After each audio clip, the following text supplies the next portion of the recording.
来，今仔日新年的头一天，要参选县市长的热人嘛开始来出脚手咯。来看新北市，这个副市长刘浩然是陪市长侯友宜参加到升旗行路的活动，民众党的党主席黄国昌嘛来参加。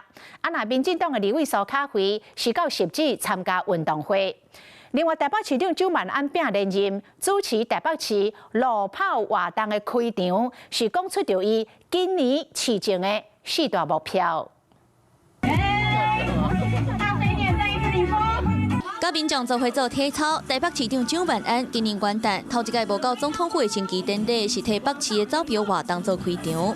我们捷运6线齐发，信义东沿段将在第1季正式的通车。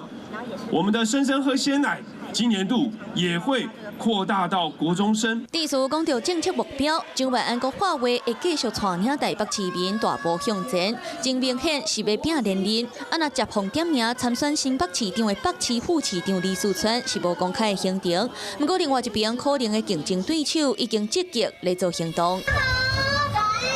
新北市长侯友宜甲副市长刘浩然做伙出席新北元旦的升旗甲建造活动，做伙的还有民众党主席黄国昌。只要是新北市民后世希望来到新北市来参与元旦升旗，我们都非常的欢迎。政治太早进入到整个国政跟市政的推动，其实对人民来讲，对我们市民来讲不是公平的。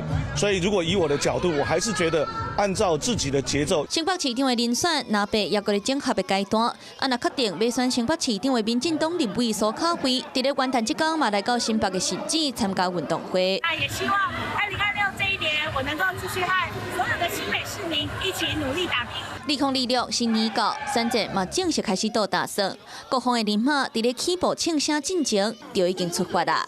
Hello， 我是庄慧琪，想要抢先掌握最及时的新闻资讯吗？赶快订阅、按赞、开启小铃铛，锁定华视新闻 YouTube 频道。